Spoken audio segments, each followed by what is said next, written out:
1982 ಆಗ ನನಗೆ 14.5 ವರ್ಷ. ಆ ದಿನಗಳಿಂದಲೂ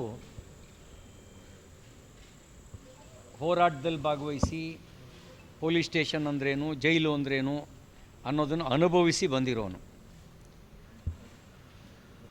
ಆ ಕಾಲದಲ್ಲೇ ಹೆದರಿಲ್ಲ. ಆ ಕಾಲದಲ್ಲಿ ನಾವು MLA ಅಲ್ಲ, ಮಂತ್ರಿ ಅಲ್ಲ, ಜಾಮೀನು ಕೊಡೋರು ಗೊತ್ತಿರಲಿಲ್ಲ, ಜೈ ಅನ್ನೋರು ಇರಲಿಲ್ಲ. ಆ ಕಾಲದಲ್ಲೇ ಹೆದರಲಿಲ್ಲ. ಆ ಕಾಲದಲ್ಲೇ ಭಾರತ್ ಮಾತಾ ಕಿ ಜೈ, ಜೈ ಶ್ರೀರಾಮ್, ರೈತಪರ ಹೋರಾಟಕ್ಕೆ ಜಯವಾಗಲಿ ಅಂಥೇಳಿ ಹೋರಾಟ ಮಾಡಿದವರು. ಈಗ ಹೆದರ್ತೀವಾ? ಈಗ ಹೆದರೋ ಪ್ರಶ್ನೆ ಇಲ್ಲ. ತಪ್ಪು ಮಾಡಿದವ್ರು ಹೆದರಬೇಕು.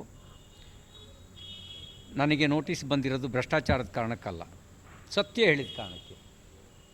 ಸತ್ಯ ಹೇಳಿದ್ದಕ್ಕೆ ನೋಟಿಸು 1000 ನೋಟಿಸ್ ಬಂದರೂ ಸ್ವೀಕಾರ ಮಾಡ್ತೀನಿ, 1000 ಕೇಸ್ ಆದರೂ ಸ್ವೀಕಾರ ಮಾಡ್ತೀನಿ. ಸತ್ಯ ಹೇಳೋದು ನಿಲ್ಲಿಸೋದಿಲ್ಲ. ಧರ್ಮ ನಿಂದನೆ ಮಾಡಿಲ್ಲ. ಧರ್ಮ ಅಂದರೆ ಬಸವಣ್ಣವ್ರು ಹೇಳಿರೋದು ಕಳಬೇಡ, ಕೊಲಬೇಡ, ಹುಸಿಯ ನುಡಿಯಲು ಬೇಡ, ಅನ್ಯರಳು ಅಸಹ್ಯ ಪಡಬೇಡ, ತನ್ನ ಬಣ್ಣಿಸಬೇಡ, ಇದಿರ ಅಳಲಬೇಡ, ಅದು ಧರ್ಮ. ನಾನು ಯಾವ ಮುಲ್ಲ ನೀಟು ಚಳುವಳಿಯ ಸಂದರ್ಭದಲ್ಲಿ ಪೆಟ್ರೋಲ್ ಟ್ಯಾಂಕಿಗೆ ಬೆಂಕಿ ಕೊಡ್ತಾ ಇದ್ದ ಆ ಮುಲ್ಲನ ಬಗ್ಗೆ ಮಾತಾಡಿದ್ದೀನಿ. ಪೆಟ್ರೋಲ್ ಟ್ಯಾಂಕಿಗೆ ಬೆಂಕಿ ಕೊಡೋದು ಧರ್ಮ ಅಂತ ಯಾರೂ ಹೇಳಲ್ಲ. ಅದು ಅಧರ್ಮ, ಅಮಾನವೀಯ. ಅಕಸ್ಮಾತ್ ಪೆಟ್ರೋಲ್ ಟ್ಯಾಂಕ್ ಸ್ಫೋಟಗೊಂಡಿದ್ದರೆ 100 ಜನ ಸಾಯ್ತಿದ್ರು. ಅಂಥ ಕೆಲಸವನ್ನು ಧರ್ಮ ಅಂತ ಯಾರೂ ಹೇಳಲ್ಲ. ಆ ವ್ಯಕ್ತಿ ಬಗ್ಗೆ ಮಾತಾಡಿದ್ದೀನಿ. ಆ ವ್ಯಕ್ತಿ ಬಗ್ಗೆ 1000 ಸರಿ ಮಾತಾಡ್ತೀನಿ. ಆ ವ್ಯಕ್ತಿಯನ್ನು ಮತಕ್ಕೆ ತಳಕು ಹಾಕೋದಾದರೆ ಆ ಮತದ ಬಗ್ಗೆಯೂ ವಿಚಾರ ಮಾಡಬೇಕಾಗತ್ತೆ. ಆ ವ್ಯಕ್ತಿಗೆ ಸಮರ್ಥನೆ ಕೊಡೋದಾದರೆ ಆ ಸಮರ್ಥನೆ ಕೊಡೋರು ಧರ್ಮಿಷ್ಠರಾಗಕ್ಕೆ ಹೆಂಗೆ ಸಾಧ್ಯ? ಮಾನವೀಯತೆ ಇಲ್ಲದೆ ಇದ್ದವರು ಧರ್ಮಿಷ್ಠ ಹೆಂಗಾಗಕ್ಕೆ ಸಾಧ್ಯ? ಪೆಟ್ರೋಲ್ ಟ್ಯಾಂಕಿಗೆ ಬೆಂಕಿ ಹಾಕೋದು ಮಾನವೀಯತೆನಾ? ಅದನ್ನೇ ವಿಷಯದ ಬಗ್ಗೆ ಮಾತಾಡಿದ್ದೀನಿ. ಆ ವಿಷಯದಲ್ಲಿ ಯಾರೂ ನನ್ನ ಬಾಯಿ ಕಟ್ಟಕ್ಕೆ ಸಾಧ್ಯ ಇಲ್ಲ.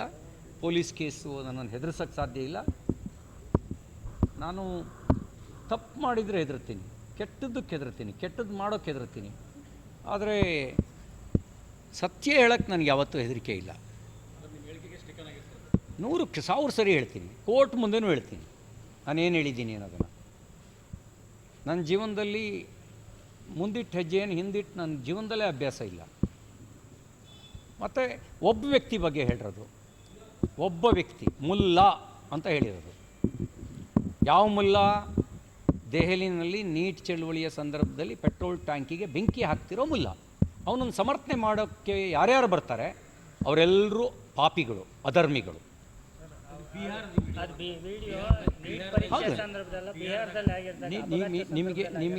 ನಿಮಗೆ ನೀಟ್ ಪರೀಕ್ಷೆಗೆ ಸಂಬಂಧಿಸಿದಂಥ ಚಳುವಳಿಯಲ್ಲಿ ಅಂತಲೇ ನನಗಿರೋ ಮಾಹಿತಿ ಒಂದು.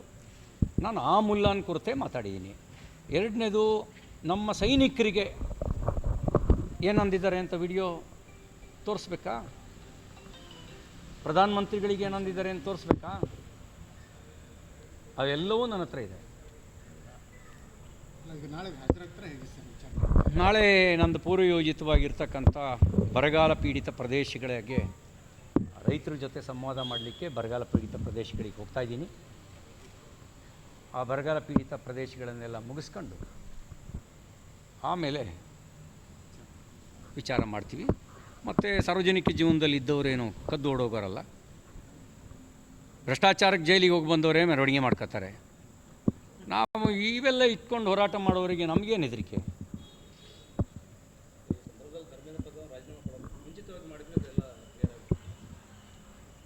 ಧರ್ಮೇಂದ್ರ ಪ್ರಧಾನ್ ಅವರು ವಿಷಯ ಗೊತ್ತಾಗ್ತಿದ್ದಂಗೆ NTA ಮೂಲಕ, NTA ಒಂದು ಅಥಾರಿಟಿ, NTA ಮೂಲಕ ಎಕ್ಸಾಮಿನೇಷನ್ ಮಾಡ್ತಿದ್ರು. ಪ್ರಶ್ನೆ ಪತ್ರಿಕೆ ಸೋರಿಕೆಯಾದ ಮಾಹಿತಿ ಗೊತ್ತಾದ ತಕ್ಷಣ CBI ಕೇಸ್ ಕೊಟ್ಟರು. 13 ಜನರನ್ನು ಅರೆಸ್ಟ್ ಮಾಡಿದ್ರು. ಮರುಪರೀಕ್ಷೆಯನ್ನು ಸರ್ಕಾರ ಸ್ವಯಂ ಮುತುವರ್ಜಿ ವಹಿಸಿ ಒಂದು ಸಣ್ಣ ಕಳಂಕಕ್ಕೂ ಆಸ್ಪದ ಇಲ್ಲದಂತೆ ಮರುಪರೀಕ್ಷೆ ನಡೆಸ್ತು.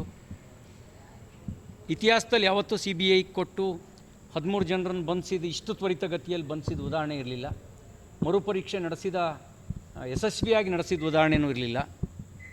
ಅವು ಯಶಸ್ವಿಯಾಗಿ ನಡೆಸಿ ಅದರ ನಂತರ ಫಲಿತಾಂಶವೂ ಪ್ರಕಟ ಆಗಿದೆ.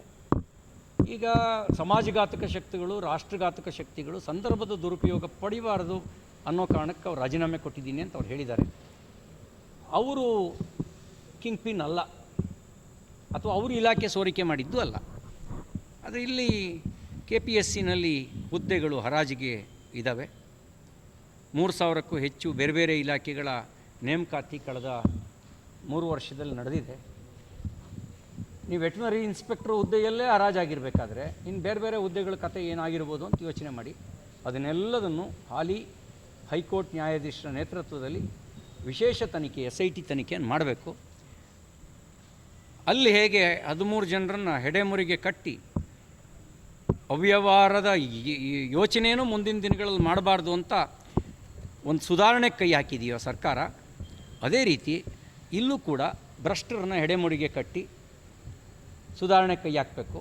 ಆ ಕೈ ಹಾಕಕ್ಕೆ ಮುಂಚೆ ಆಳುವವರು ಭ್ರಷ್ಟಾಚಾರವನ್ನು ಮಾಡೋದನ್ನು, ಭ್ರಷ್ಟಾಚಾರವನ್ನು ಪ್ರೋತ್ಸಾಹಿಸೋದನ್ನು ಎರಡೂ ಬಿಡಬೇಕು.